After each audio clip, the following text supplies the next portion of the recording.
नाजरीन आदाब, आप देख रहे हैं INN चैनल। मैं हूं शेख अहमद अली। आज की खास बात में हम देखेंगे कई अहम कौमी और बैनुल अक़वामी खबरें, मरकजी हुकूमत की मुबैना अवाम मुखालिफ माशी पॉलिसियों और मजदूर मुखालिफ मनसूबों के खिलाफ मरकजी ट्रेड यूनियंस और मुतअद्दिद कारोबारी तंजीमों की कॉल पर तकरीबन 4 लाख बैंक मुलाजिमीन ने मंगल के रोज लगातार दूसरे दिन भी हड़ताल की।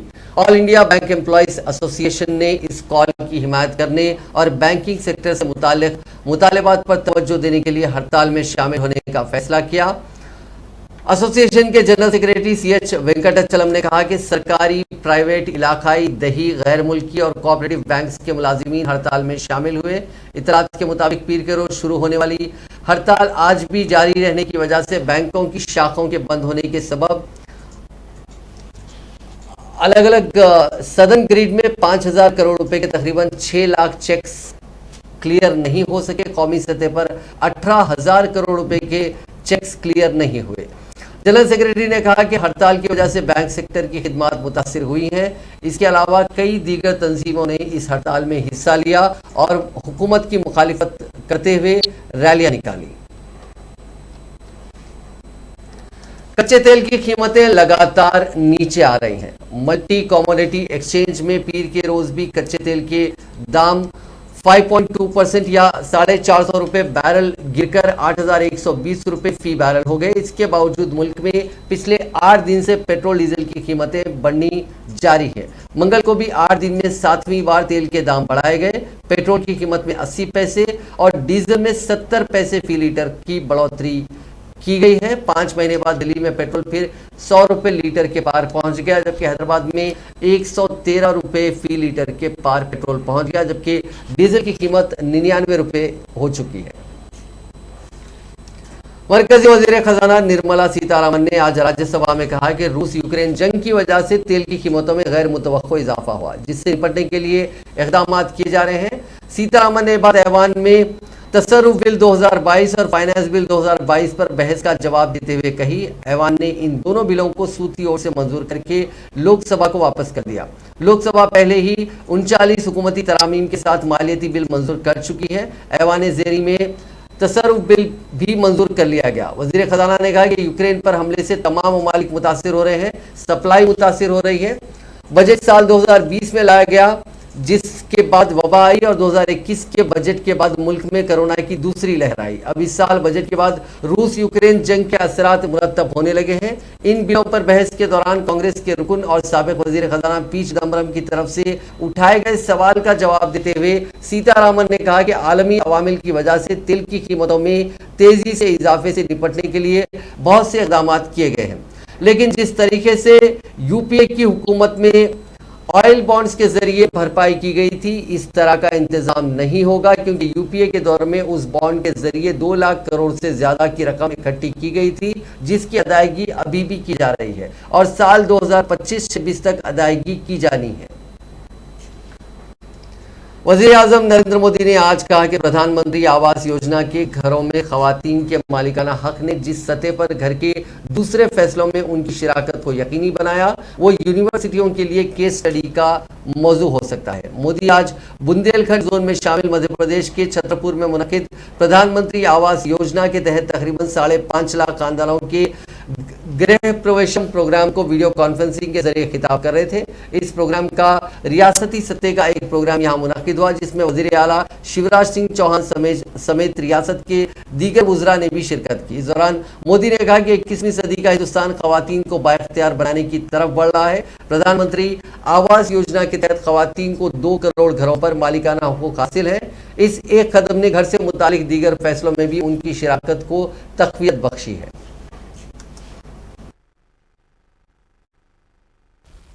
साथियों, हमारे देश में कुछ दलों ने गरीबी दूर करने के लिए नारे बहुत लगाए, लेकिन गरीबों को सशक्त करने के लिए जितना होना चाहिए था वो नहीं हो पाया।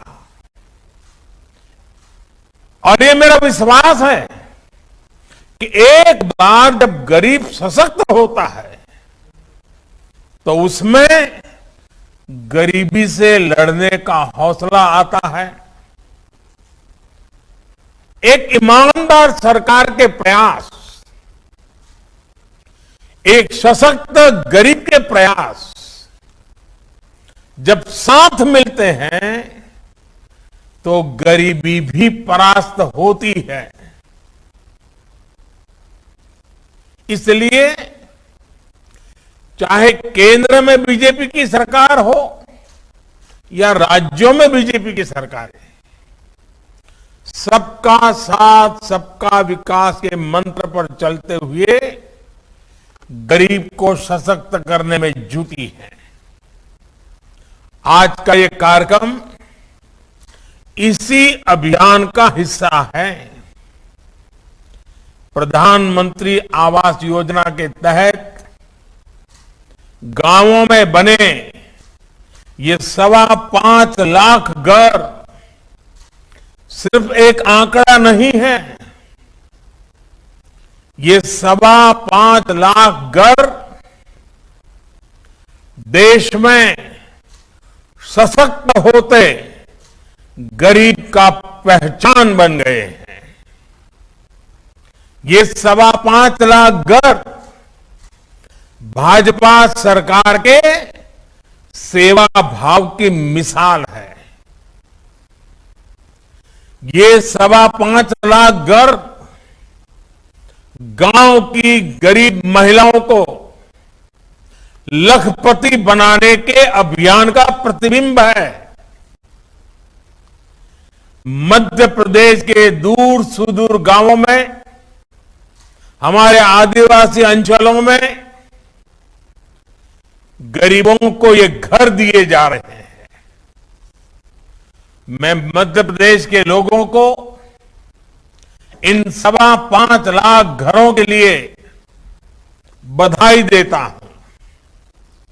भाइयों और बहनों, गरीब को असम और मेघालय की रियासती हुकूमतें 50 साल पुराने सरहद तनाजे को सुलझाने की कोशिश शुरू कर चुकी हैं। दोनों रियासतों के वज़ीर आला हेमंत बिस्वा शर्मा और कॉनराड कोंकल संगमा ने मंगल के रोज दारुल हुकूमत दिल्ली में एक समझौते पर दस्तखत किए। इसके बाद 12 सबसे ज्यादा मुतनाज़ा इलाकों में से 6 की रियासती सरहद तय हो गई। एमओयू साइन करने के दौरान वजीर दाखिला अमित शाह भी मौजूद थे। एमओयू पर साइन करने के बाद असम के वजीर आला ने कहा कि यह हमारे लिए तारीखी दिन है। इस एमओयू के बाद अगले 6 से 7 महीनों में बाकी मुतनाज़ा जगहों का मसला भी हल कर लिया जाएगा। वज़ीर दिफा राजनाथ सिंह ने कहा कि हिंदुस्तान और इसराइल मुकम्मल सिफारती ताल्लुकात के 30 साल पूरे होने के मौके पर दो तरफा ताल्लुकात को मजीद मजबूत बनाने की जानिब इस्तेहकाम से आगे बढ़ रहे हैं। मंगल को एक ट्वीट में राजनाथ सिंह ने कहा कि उन्होंने इसराइली वज़ीर दिफा बेंजामिन गेंटर के साथ टेलीफोनिक बातचीत में इसराइल में दहशतगर्दाना हमले में मासूम लोगों की हलाकत पर ताज़ियत का इजहार किया। राजनाथ सिंह ने कहा कि दहशतगर्दी एक आलमी मसला है और मुहज़्ज़ब दुनिया में इसकी कोई जगह नहीं है। उन्होंने कहा कि दोनों ममालिक मुकम्मल सिफारती ताल्लुकात के 30 साल पूरे होने के मौके पर दो तरफा ताल्लुकात को मजीद मजबूत बनाने की जानिब इस्तेहकाम से आगे बढ़ रहे हैं। उन्होंने कहा कि दिफाई शुबे में ताउन हमारी स्ट्रैटेजिक शराकतदारी का संग बुनियाद है। इसके साथ साथ दोनों ममालिक के दरमियान फौजी और सनती शोबे में भी ताउन तेजी से बढ़ रहा है।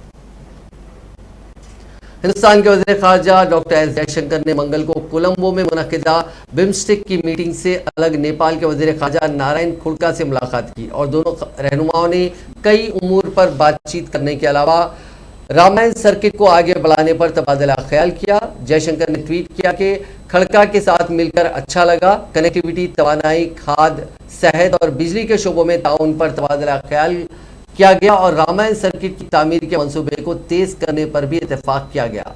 काबिल जिक्र है कि doctor Jaishankar Bengal initiative for multi sectoral technical and economic cooperation में शिरकत के लिए कोलंबो गए हुए हैं। ये मुलाकात नेपाल के वज़ीर आज़म शेर बहादुर देउबा के 1 से 3 अप्रैल तक हिंदुस्तान के दौरे से खबर हुई। इस दौरान वो वाराणसी भी जाएंगे।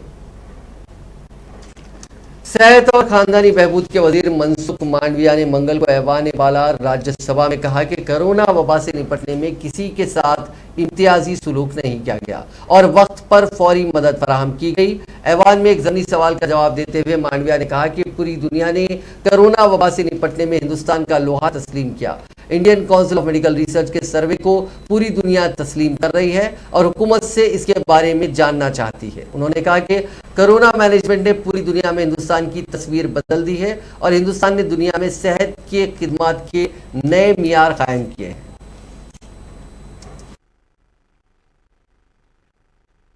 सरकार को मैं ये जानना चाहता हूं कि आप ये यूरिया प्रोडक्शन कम होगा तो यूरिया का दाम आप बढ़ाना चाहते हो, क्योंकि ये प्रोडक्शन तो लेट आएगा और दूसरे कंट्रीज की हम कंपैरिजन करते हैं, वहां फार्मर्स को अलग तरीके से हेल्प मिलता है। We can not compare ourselves with other those countries which were compared by honourable minister. तो यहाँ जो हमारी परंपरा रही है कि यूरिया सस्ता मिले, सही वक्त पे मिले, पूरा मिले, तो आप दाम बढ़ाना चाहते हो? धन्यवाद। या इसी दाम से आप एश्योर करते हो कि इसी दाम से यूरिया मिलता है? धन्यवाद। जताई है देश में यूरिया की कमी नहीं होनी चाहिए और देश में सभी किसान को सही दाम से यूरिया मिलना चाहिए।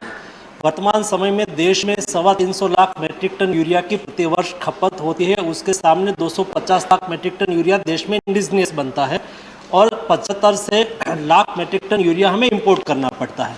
आज इंटरनेशनल मार्केट में यूरिया की प्राइस बढ़ गई है, $1200 प्रति मैट्रिक टन यूरिया मिलता है, यानी कि 4000 रुपीज़ पर एक बैग यूरिया हमें इंटरनेशनल मार्केट में मिलता है और हम भारत में उसको 266 रुपीज़ में, मतलब एक बैग पर 3700 रुपीज़ सब्सिडी देते हैं।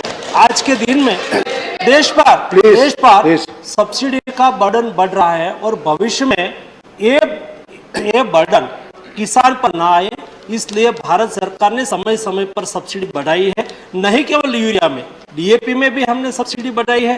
डीएपी का भाव भी आज $1300 प्रति metric tonne international price market में हो गया है, वो भी मार्केट में आज 4000 से अधिक इंटरनेशनल मार्केट के हिसाब से हमें बैग मिलती है। माननीय अध्यक्ष महोदय 1350 रुपीज में भारत में वो बिकती है, उसके पर भी भारत के द्वारा 2650 रुपीज डीएपी पर सब्सिडी दी जा रही है।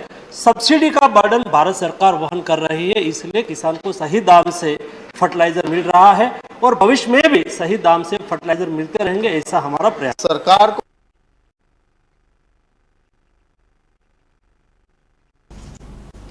कांग्रेस के साबिक सदर राहुल गांधी ने तेलंगाना के किसानों की पैदावार ना खरीदने पर मरकज की नरेंद्र मोदी हुकूमत और तेलंगाना हुकूमत पर तनकीद करते हुए उन्हें किसान मुखालिफ करार दिया और कहा कि ऐसा करने की कोई ज़रूरत नहीं है। किसानों पर सियासत करने के बजाय उनके मुतालबात पर तवज्जो दी जाए। राहुल गांधी ने ट्वीट किया कि शर्म की बात है कि बीजेपी और टीआरएस हुकूमतें तेलंगाना के किसानों से धान खरीदने के बजाय इस मामले पर सियासत करके अपनी अखलाकी जिम्मेदारी से भाग रही हैं। उन्होंने किसानों की फसलों की खरीदारी पर सियासत करने पर मरकजी और रियासती हुकूमत को कटहरे में खड़ा किया और कहा कि किसान मुखालिफ सरगर्मियों से उन्हें हरासा करना बंद करें और तेलंगाना के किसानों की मेहनत से पैदा होने वाले अनाज के एक एक दाने की खरीदारी करें। राहुल गांधी ने कहा कि उनकी पार्टी तेलंगाना के किसानों के साथ है और जब तक किसानों को इंसाफ नहीं मिल जाता तब तक वो खामोश नहीं बैठेंगी। उन्होंने कहा कि कांग्रेस उस वक्त तक किसानों के हकूक के लिए लड़ती रहेगी जब तक तेलंगाना के किसानों की फसल के एक एक दाने की खरीदारी नहीं हो जाती। उत्तर प्रदेश की Congress general secretary in charge Priyanka Gandhi ने वजीर दिफा राजनाथ सिंह को खत लिखकर फौज में नौजवानों की भर्ती का अमल शुरू करने की अपील की। प्रियंका गांधी ने मंगल को कहा कि नौजवान फौज में भर्ती होने के लिए सख्त मेहनत कर रहे हैं, लेकिन जो नौजवान तैयारी कर रहे हैं वो भर्ती मराकज़ पर भर्ती ना होने की वजह से मायूस हो रहे हैं, इसलिए उनकी खुशी के लिए फौरी तौर पर भर्ती का अमल शुरू किया जाना चाहिए। उन्होंने एयरफोर्स में 2020 में शुरू होने वाले भर्ती के अमल को मुकम्मल करने की भी अपील की और कहा कि फौज में भर्ती के लिए लाखों नौजवान मुल्क की खिदमत के ख्वाब के साथ सख्त तैयारी करते हैं, लेकिन ये नौजवान फिजाइया में भर्ती, जनवरी 2020 के एनरोलमेंट लिस्ट और भर्ती की फहरिस्त और एयरफोर्स की भर्ती 2021 के नतायज और बरसों से बड़ी फौज में भर्ती ना होने से परेशान हैं। यूथ कांग्रेस ने कमर तोड़ महंगाई और पेट्रोल, डीजल और रसोई गैस सिलेंडर की बढ़ती कीमतों के खिलाफ मंगल को दिल्ली में पेट्रोलियम और गैस की वजारत के बाहर एहतजाजी मुजाहरा किया। यूथ कांग्रेस के सदर श्रीनिवास बीवी ने इस दौरान मुजाहिरीन से खिताब करते हुए कहा कि आवाम पर महंगाई का बोझ मुसलसिल बढ़ता जा रहा है। 5 रियासतों के असेंबली इंतखाबात तक हुकूमत खामोश रही, लेकिन जैसे इलेक्शन खत्म हुए हुकूमत के फैसलों से आवाम के बुरे दिनों की भी शुरुआत हो गई।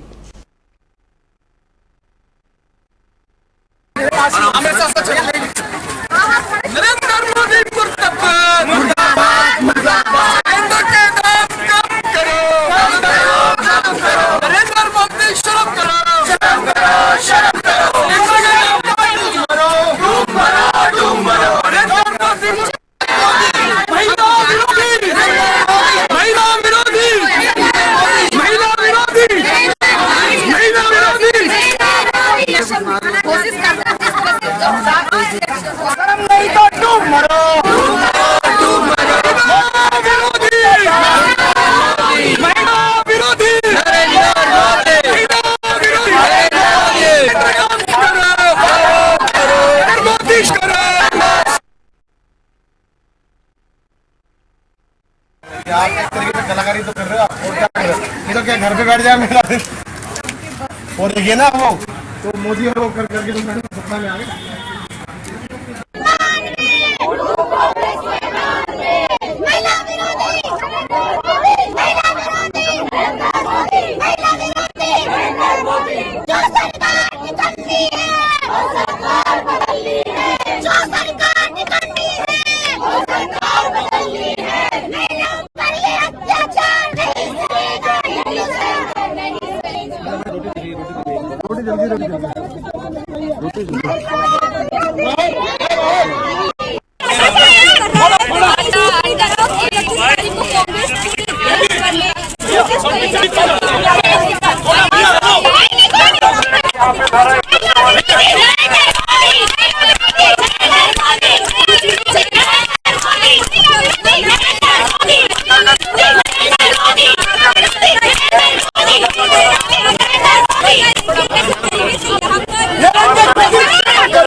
वेस्ट बंगाल की वज़ीर आला ममता बनर्जी ने सभी गैर बीजेपी वज़राए आला और अपोजिशन के सभी कायदीन को चिट्ठी लिखी है। इसमें बीजेपी के खिलाफ लड़ाई में साथ आने को कहा। ममता ने भगवा पार्टी के खिलाफ लड़ाई पर चर्चा के लिए एक मीटिंग करने की अपील की है। ममता ने चिट्ठी में कहा कि मरकजी हुकूमत के खिलाफ लड़ाई में सभी ताकतों का साथ आना वक्त की ज़रूरत है। उन्होंने कहा कि यूनाइटेड अपोजिशन के मकसद के लिए सब लोग साथ आए, जिससे मुल्क को एक अच्छी सरकार देने का मौका, एक रास्ता तलाश किया जा सके। ममता ने चिट्ठी में लिखा कि मरकज की मोदी हुकूमत ईडी, सीबीआई और इनकम टैक्स जैसी मरकजी एजेंसियों का गलत इस्तेमाल कर रही है। बीजेपी इसका इस्तेमाल करके सियासी बदले ले रही है। हमें बीजेपी के इस कदम की मुखालिफत करनी चाहिए। ममता ने कहा कि सभी मरकजी एजेंसियां बीजेपी की बरसर इख्तिदार रियासतों में कुछ नहीं करती, वहां इंतखाबात आने के साथ ही वो अपोजिशन के खिलाफ काम पर लग जाती है। दिल्ली के वज़ीर आला अरविंद केजरीवाल ने कहा है कि हमने आज़ाद हिंदुस्तान का पहला रोजगार बजट पेश किया है। तालीम याफ्ता नौजवान मुलाजिमतों के लिए जदोजहद कर रहे हैं। गुज़िश्ता चंद सालों के दौरान नोटबंदी, जीएसटी और आलमी वबा ने मुलाजिमतों की सूरत हाल को मजीद अबतर बना दिया। आम आदमी पार्टी का नजरिया 3 सुतून पर मबनी है: मुल्क के लिए मोहब्बत, ईमानदारी और इंसानियत।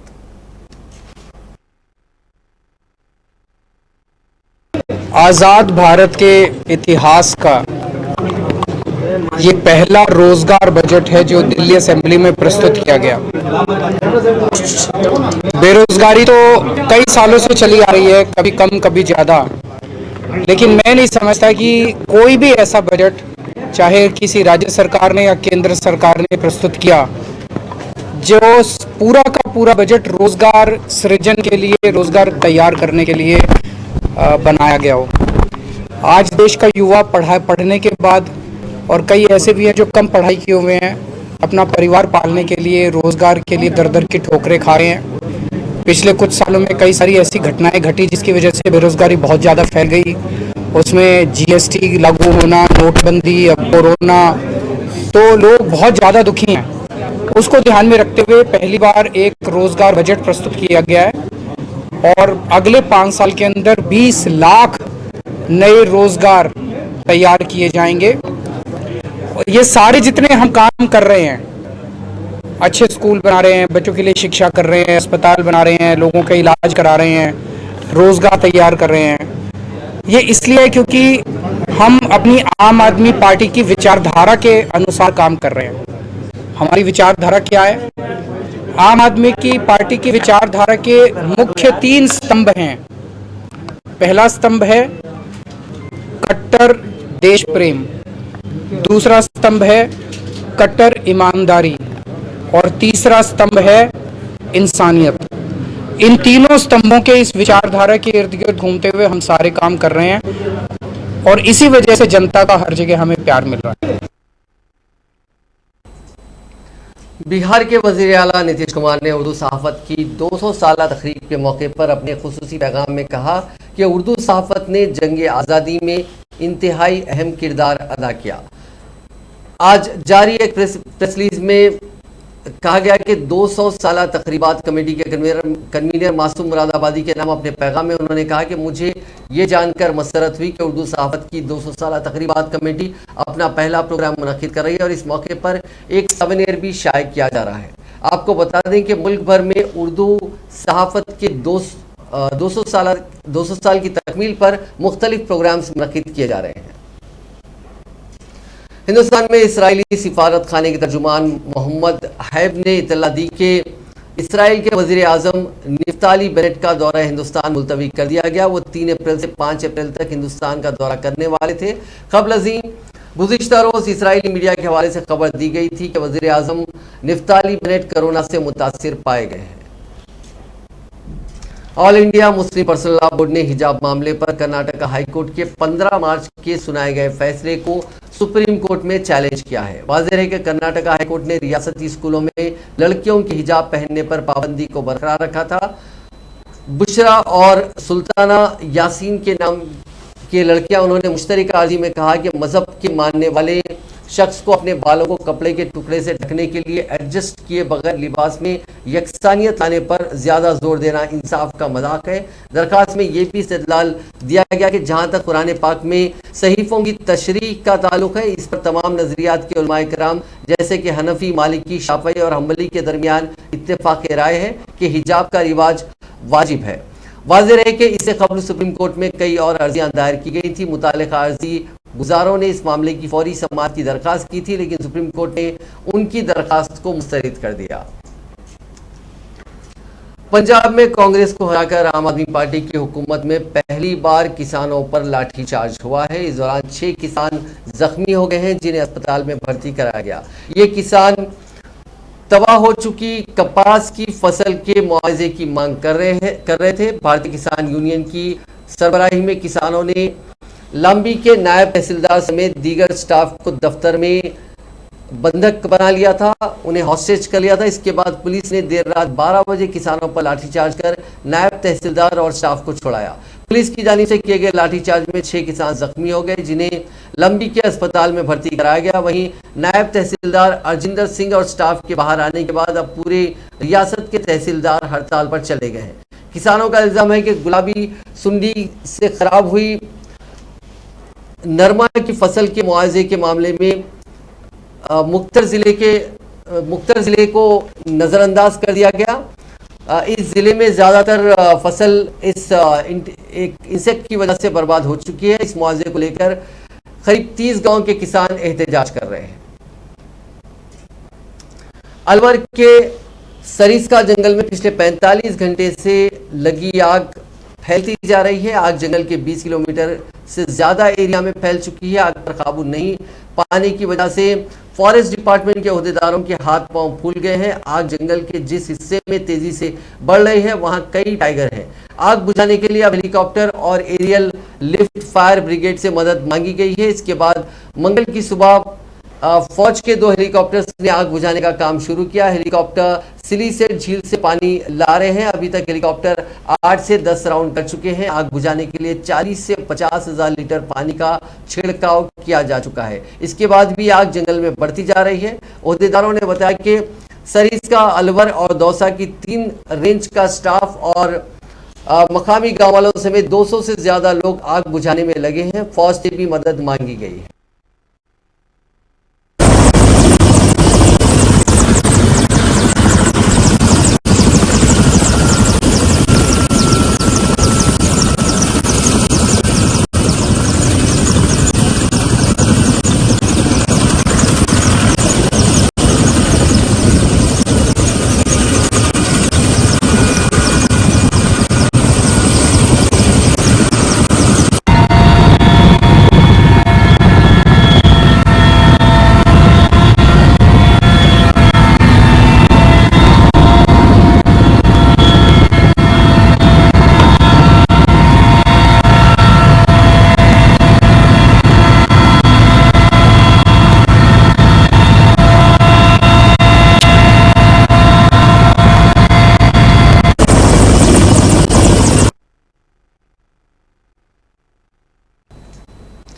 यूक्रेन और रूसी वफूद के दरमियान अमन मुज़ाकरात का ताज़ा तरीन दौर मंगल को इस्तांबुल में डोलमाबाज पैलेस में यूक्रेन पर शदीद फ़िज़ाई हमलों के बीच शुरू हुआ।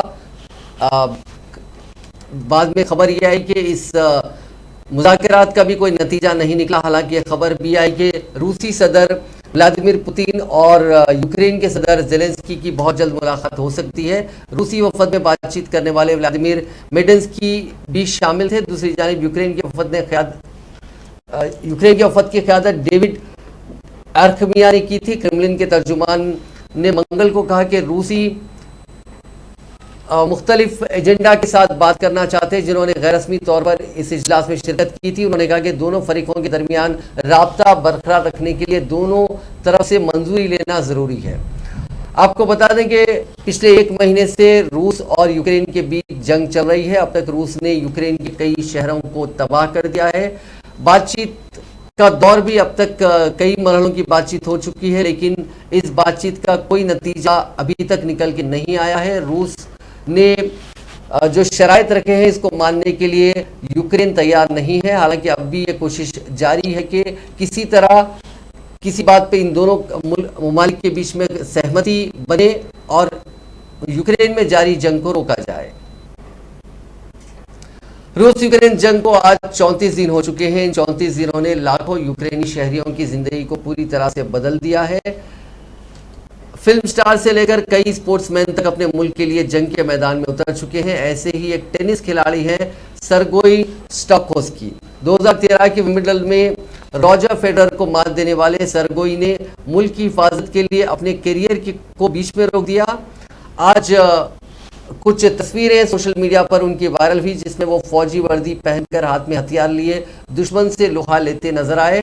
अपनी जिंदगी के इस नई पारी को लेकर उन्होंने कहा कि हम 3 से 5 लोगों के ग्रुप में बटे हुए हैं। हमारे पास एक सेक्टर है जिसमें हम गश्त करते हैं। हर किसी को 2 घंटे की शिफ्ट होती है, फिर 6 घंटे आराम करते हैं, फिर आपको 2 घंटे के लिए बाहर निकलना पड़ता है। सरगोई का कहना है कि अगर यूक्रेन इस जंग में हार जाता है तो इसे तारीख की किताबों से भी मिटा दिया जाएगा। ये एक मुल्क के तौर में जमीन से ही गायब हो जाएगा। हम रूसी एजेंट और लुटेरों को दुकानों में घुसने से रोकते हैं।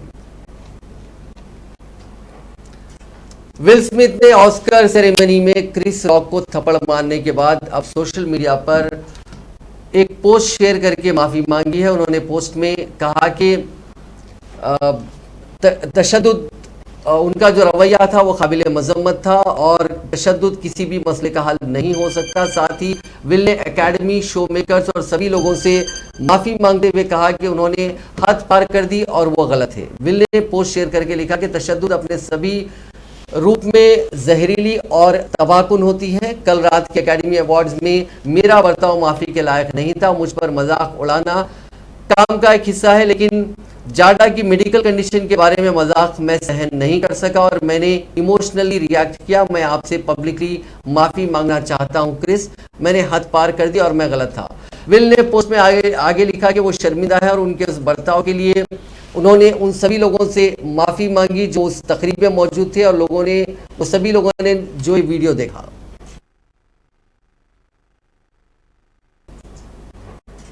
नाजरीन, आज की खास बात में बस इतना ही। आपसे कल मुलाकात होगी नई खबरों के साथ, नए एनालिसिस के साथ। फिलहाल दीजिए इजाजत। खुदा हाफिज।